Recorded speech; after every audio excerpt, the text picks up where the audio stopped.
Bonjour, France. Hola, Spain. Hola, Portugal. Zdravka, Bulgaria. Dia do it, Ireland. Guten Tag, Germany. And we are the group 2.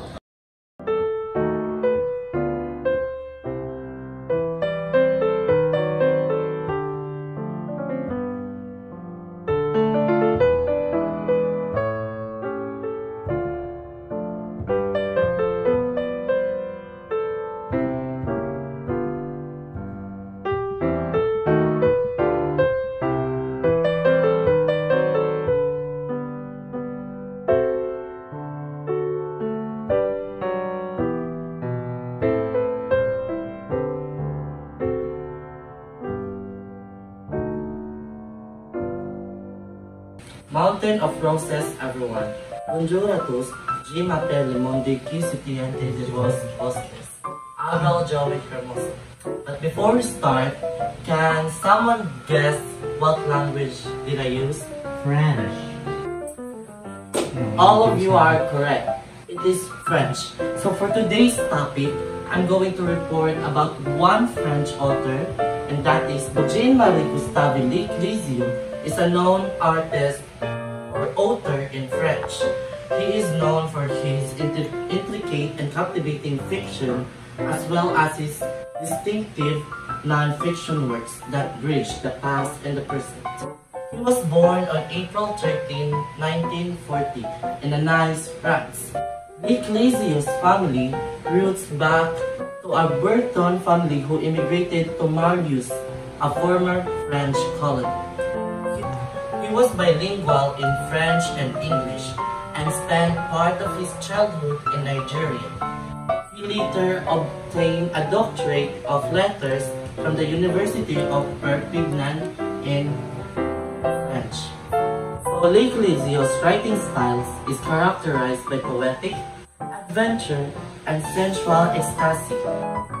Nobel Prize in Literature in 2008 is Hazaran. So the famous work of Jean-Marie Gustave Le Clézio is Hazaran. Here's a fun fact. Did you know that Hazaran is a mountain in Iran? It is the highest mountain in Iran way back in 1940. It is a story about community and immigrants living in a shanty town on the outskirts of a modern city. The novel explores themes of exile, migration, and the search of spiritual meaning and exploitation. Martin's teachings are about finding peace and meaning in life. He encourages the children to connect with nature and find joy in the simple things. He also teaches them about the importance of community and helping others. Themes of the novel, titled Hazaran, is a story about the search for meaning in the world, and that is often chaotic and confusing. Like Jean-Marie Gustave Le Clézio, I also believe that this world that we're living in is chaotic, confusing, and catastrophic. So, Power of Hope and the Importance of Community, the novel explores the themes of exile, migration, and exploitation. In the novel are all immigrants who have left their homes in the search for a better life. So as human, we also seek a peace in our life, peace in our mind, that we can't live no worries, like the story Hazaran. So exploitations. So the story explores about the realities, the poverty, and the struggles of people. As we all know that poverty is a big struggles in individuals' life. Exploitation. So the story explores about reality and poverty. So spiritual happiness. Martin's teachings are about finding peace. So Martin's teachings Alia to find peace in order for her to live her life. The power of nature. Nature is a powerful force in the novel, also in real life, because we people must connect with the nature in order for us to find the spiritual happiness. So it is connected. In order to find your spiritual happiness, you have to connect with the nature. This place is a symbol of hope and promise of a better future. It is a place where the characters can finally find peace and happiness. And that is all about Jean-Marie Gustave Liclizio and his work Hazarat. So I hope you learned something from my report. And for the next report, we're going to have Spain. Hola, soy Shopee Asigoy, and today I will be presenting the author, which is Carlos Ruiz Zafón. Carlos Ruiz Zafón, known for his ability to blend romance with mystery, Zafón's works frequently feature Barcelona as a background and a wave hunting, reflective narratives that explore love, memory, and the city spirit. Carlos Ruiz Zafón was a renowned Spanish author and one of the most widely read contemporary writers in the Spanish-speaking world. And also, Zafón lived in Los Angeles for several years, where he worked as a screenwriter and pursued his literary career. Carlos Zafón was born on September 25, 1964 in Barcelona, Spain, and he passed away on June 19, 2020 after the battle of cancer. And his work have been translated into more than 40 languages, making him one of Spain's most successful contemporary authors. His influence in contemporary Spanish literature remains profound, and his books continue to captivate readers worldwide, offering a unique blend of mystery, historical drama, and the magic of storytelling. Thank you. Mountain of Roses. Hola, soy Sofia Magdalene M. Madrid, and I am here to present to you the work of Carlos Ruiz Zafón. Okay, so his story is this. So, from the word kiss, what comes to your mind? Romantic. Wait. Romantic. Okay, thank you, Hannah. Okay, so kiss by Carlos Ruiz Zafón is a short, evocative tale about love, loss, and the complicities of human relationships. The story is set in a small, almost dreamlike world. Okay, so the word dreamlike world, what do you mean by it? Anyone? Fantasy. Fantasy. It is a fantasy world. Okay, thank you. Imaginative world. Yeah, thank you, Hannah, Gabriel, and Jeremy. Okay, so blending the lines between the real and the imagined. That's what my perspective about the dreamlike world. So it centers a man who reflects on a passionate yet tragic romance from his youth. So the love affair, intense but fleeting, leaves a profound impact on the protagonist as he contemplates how it shaped his life and his understandings of both love and loss. So, the story's focus is on the emotional depth of love and the sense of longing that often follows its loss. Zafón's lyrical writing styles evokes a sense of nostalgia and melancholy. So, from the word melancholy, what do you mean by it?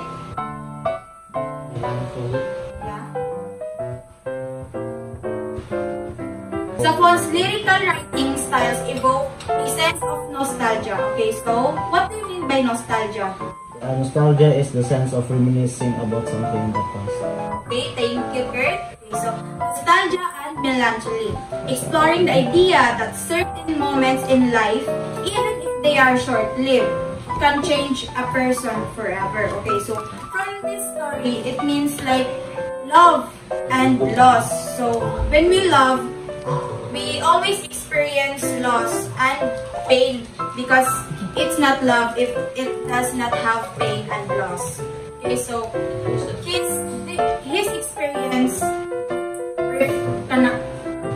experience reflects his personal personal life. Hola, mio nome è Giorgio Damayo e mio parcero Aki Lance Minaj. And it's translated to, hello, my name is John Jeremy Damayo, and this is my partner Lance Minaj. Yes. Right, so our topic today is Portugal.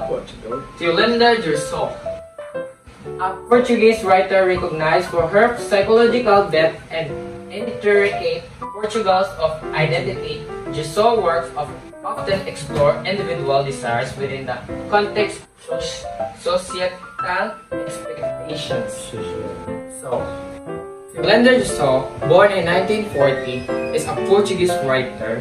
She studied at University of Coimbra, Tübingen, and Berlin. She also taught at Technische University, Berlin-Lisbon University, and the Universidade de Lisboa.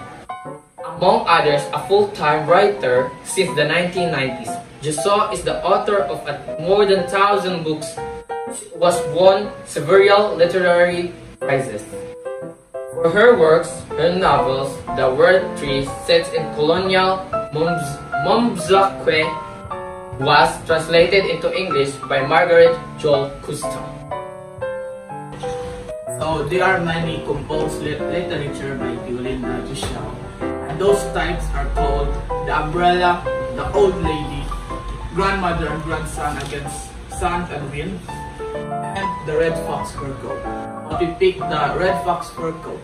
So I am going to explain The Red Fox Fur Coat. So The Red Fox Fur Coat by Yolanda Dirceu. This sudden fiction tells the story of a bank clerk captivated by the luxurious fur coat. The fur coat story explores themes of desire, self-worth, and identity. As the protagonist contemplates the sacrifices needed to acquire the sacrifice. The story revolves around a young woman's obsession with a luxurious red fox fur coat, symbolizing status and sophistication. As she becomes increasingly consumed by a coat, her relationship and identity began to unreveal. Symbolism. The red fox coat represents luxurious and exclusively, and number 2, unattainable perfection, and another one, reduction and allure, conspicuous consumption, inner conflict, and duality. So, for her literary style, he uses poetic prose, stream of consciousness, narrations, psychological insights, philosophical reflection, symbolic language. So, come on, Jeremy. So, everyone. Y eso y todo obrigado. Go. Okay, alright. Thank you for that, Lance and Jeremy. Zdravej, planina od Roze, azum Florinella Melcher, ich vom reporter Potrahet Sima. In English, hello everyone, Mountain of Roses. I am Florinella Melcher, and I am your reporter on this topic. Before I begin, can someone guess what country language I am speaking? Thank you for that, Aaron. So, the language I'm using or speaking is about Bulgarian and Slavic. So, my topic for today is about the country of Bulgaria. So, the representative texts and authors from the country of Bulgaria. So, and let's start with Zdravka Evtimova, July 24, 1959. She is born in Pernik, Bulgaria, and is a contemporary Bulgarian writer. From the word contemporary, can someone give me a brief explanation what is contemporary? Modern. Okay, thank you for that, Aaron. So, from the word contemporary in writing, contemporary is about, it has a broad genres of writing. For example, we have novels, graphic novels, poetic, and etc. The stories of Zdravka Evtimova has still been, she writes lots of stories and novels from the past, but her stories rather, has still been well known in today's modern world. She has 4 short story collections and 4 novels, published in Bulgarian. Her short stories have appeared in many international literary journals. So, she has 4 short story collections and 4 novels published in Bulgarian. So, Eftimova stories frequently incorporate with surreal elements. Surreal is about dreams or like fantastics that incorporate with artistic expression. So, and also, Eftimova story is frequently also connected to social realism. From the word itself, surreal. Surreal is about mostly into like fantasy or not real. But also, Eftimova stories and graphic novels or like novels is also been connected to social realism. Just like about some of her works or some of her literary works has also been translated into other country or other languages. But aside of being an author, Stravko Eftimova also worked as a literary translator. He translates it from English, French, and German languages. Eftimova translated more than 25 novels by English and Canadian and authors into Bulgarian languages. She translates the work of her Bulgarian authors and also work of Bulgarian writers such as being an author and translator. Thank you. So let's proceed to her literary work, Blood of a Mole. So, Blood of a Mole is a surreal short fiction that begins with a pet shop owner's strange encounters with people seeking mole's blood for healing purposes. So, it starts with, there's an old lady, okay? There's an old lady enters her pet shop. So, this pet owner or this pet shop owner has a store that barely someone gets in and bought something. The old woman asked the pet owner if she sells a blood of a mole, but the owner said that she doesn't have any. So the owner felt bad about the old woman because the old woman said that the 3 drops of a blood will help his son be healed. So the owner felt bad, so she ran to the back of his store or her store and then slit her wrist and put the blood and put his own blood to the jar and give it to the old woman. A week passed by, another man went to his store and asked for a blood of a mole. But she also said that the blood of a mole will help his wife be healed of the pregnancy. So that's why she slit again his hands and put the blood into his jar. So until now, the blood of a mole, it dwells. People believe that seeking mole's blood for healing is about for the healing purposes, and that it dwells into themes of sacrifice, hope, and a sometimes dark side of human desperation.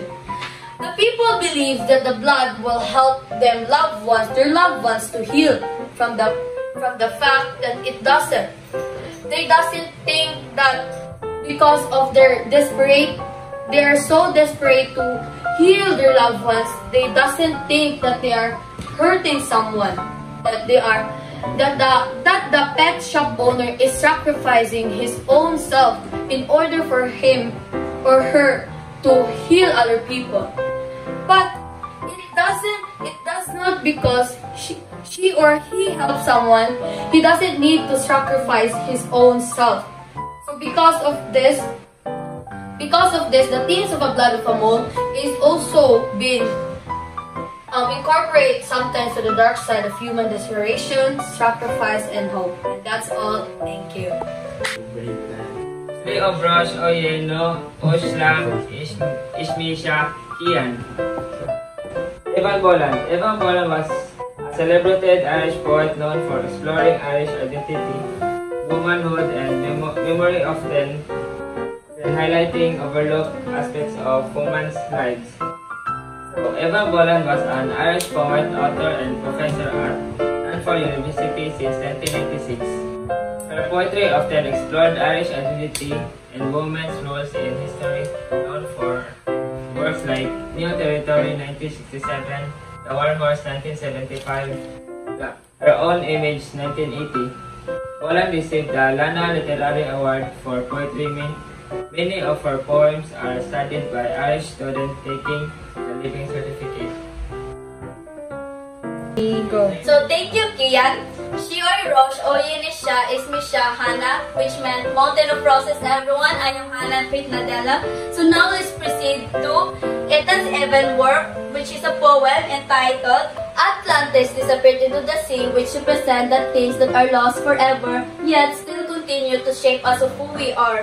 So this poem has an extended metaphor that compares the lost city of Atlantis to the sorrows of people. So actually, this poem has a bittersweet nature of communication, because even though we've lost a lot of things, that we've lost it forever, yet it continues to stay with us and shape us of who we are even though we've lost it.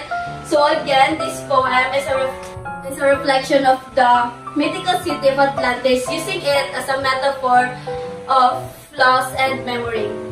Guten Tag, allerseits ich bin everyone. I am Kurt Aaron Jerusalinda, and today I will show you the talent that is from Germany. So, when I say the word Germany, you often think of world wars, Adolf Hitler, who killed more than 20 million Jews in the span of 4 years in World War II. But what if I tell you that there are many talented poets, writers, and essayists in Germany? One of them, for example, is Gottfried Benn, born on May 2, 1888, and died on July 7, 1956. So, Gottfried Benn was a poet, essayist, and physician. So, he has 3 talents, and he was very talented in all 3 of them. He started his career as a poet, so he loved writing poems. And in 1914, he created and written his most influential work called Morgue. So, his poems contain expressionist poems dealing with physical decay of flesh, with blood, cancer, and death. Benn's poetry projects an introverted nihilism. So, in the word introverted, so he was a very reserved person. He didn't like talking to people, and he is a very quiet, as we can say.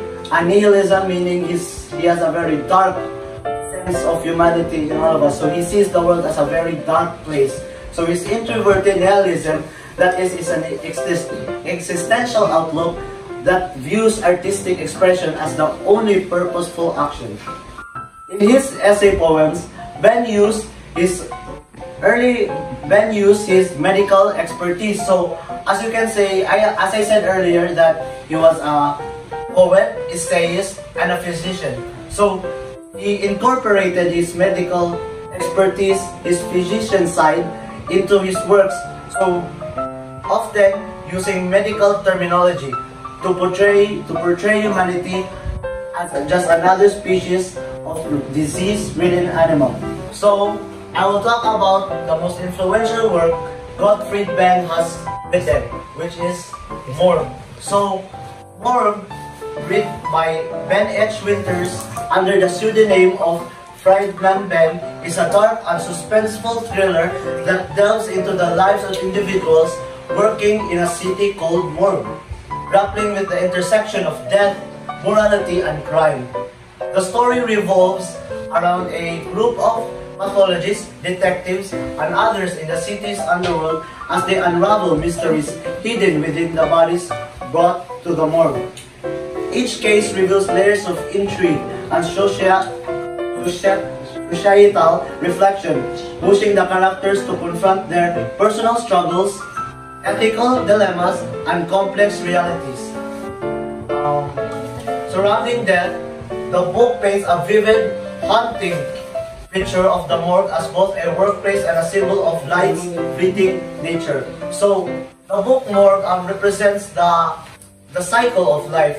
It is both dark, but it can also be it represent that everyone dies in their lifetime, and it is unavoidable. So Morgue represents on the dark side of life, that is just, in the end, we are just human and we will all die.